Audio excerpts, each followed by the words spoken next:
family. Satan is attacking the home. And the foundation of society is the home. It's not government. It's not, let me tell you something. God did not bequeath our children to government. God bequeathed our children to you. You are responsible for rearing children. Now, as we look at what's going on, and in the family, the number one target Satan is hitting is the father. Once Satan could get the father out, most of the time, society will what? Rumble.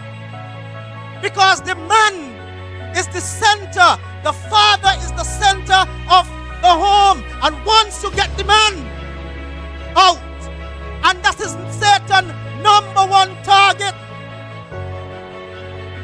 Remember when Adam and Eve sinned in the garden and God came down, what God said, Adam, where are thou?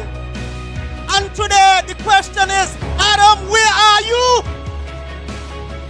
Adam, where are you? Men, where are you? Women have the burden to raise children, but the man is not there. Adam, where are you?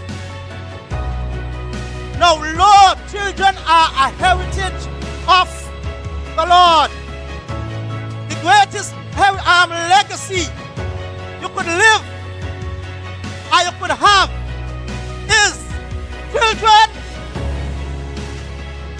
Today in our society, and I mentioned it before, we spend our life building houses, and when we die, these houses steady, crumble, and decay. But if you look at the Bible, your legacy is your children. They are your value. These are the things that you're going to carry down from generation to generation. It's not the material thing. Your children, the values, the principles that you instill in them, these are the things you're supposed to concentrate on. You're supposed to concentrate on because these are your legacy.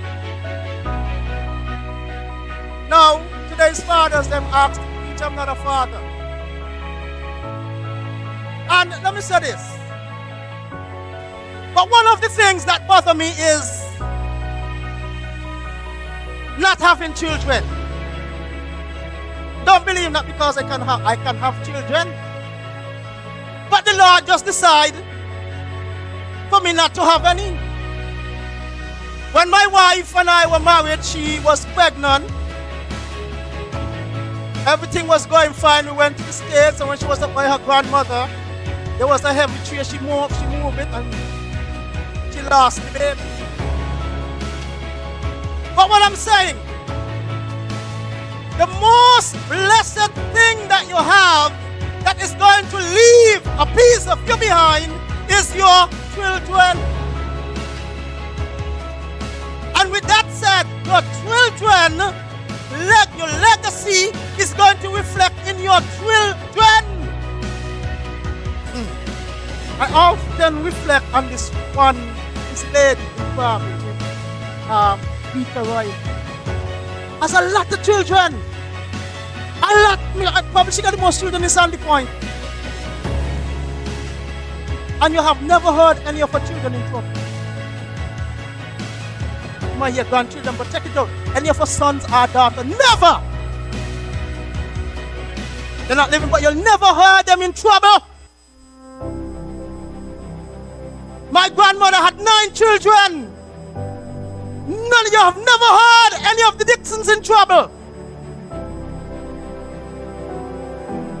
And grandchildren, you don't hear the Dixons in trouble. You know, I grew up in the home with my grandmother and my grandfather and my uncles, and I have never heard any of my uncles swear. That's why I don't swear.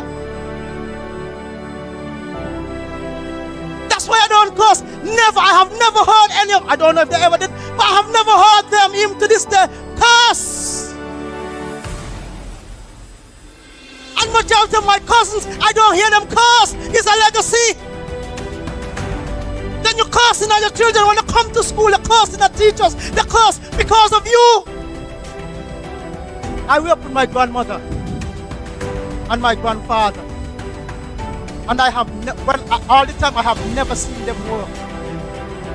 And I asked, they said they work hard, but when my father them reached to age, they said, "Mommy and Daddy, stop work."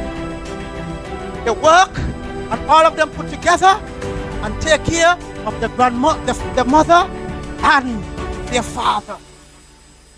Our society is not there today. We don't value our children. We give them everything, but when you get older, they study you.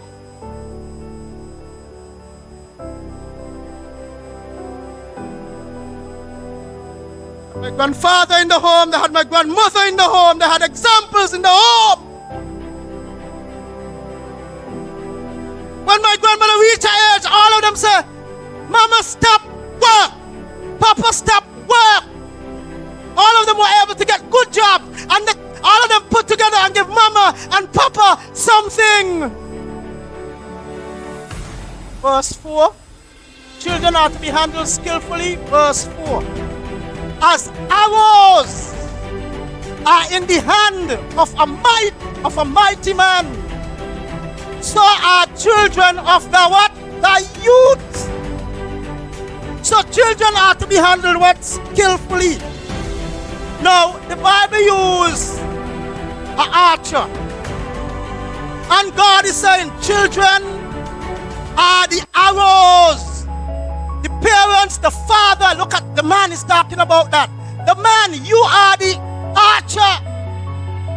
In other words, you are to take that child and point that child where you want. In other words, as arrows are in the hand of a mighty man, so are children of the youth. In other words, you have to have a target where you want to point that child, where you want to send that child, and you got to develop that skill of archery. The hands of a mighty man, the hands of a warrior. You know, in archery, if you're an archer, back then they had only arrow and gun sword. In today, if you go put it in your gunsman, you're your sniper. You put it in the equivalent. And when you got to be fit on the target, you got to be put on focus. And even when you fit, you cannot yourself breathe, because your breath will just one deviation to throw that arrow off. It's saying it takes concentration, it takes effort, it takes dedication to rear children like arrows in the hands of a mighty man. So are children of the youth.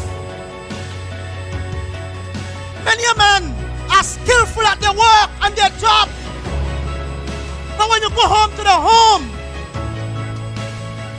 they're not as skillful. They dedicate themselves to the job, to do all these things, but when you go home, they're not as skillful. Their aim is off, their marksmanship is off. Fathers, let's stand the time. Let's stand the time. Let's step up to the plate. It's time for us to bat. Lord, women are both mothers and fathers nowadays.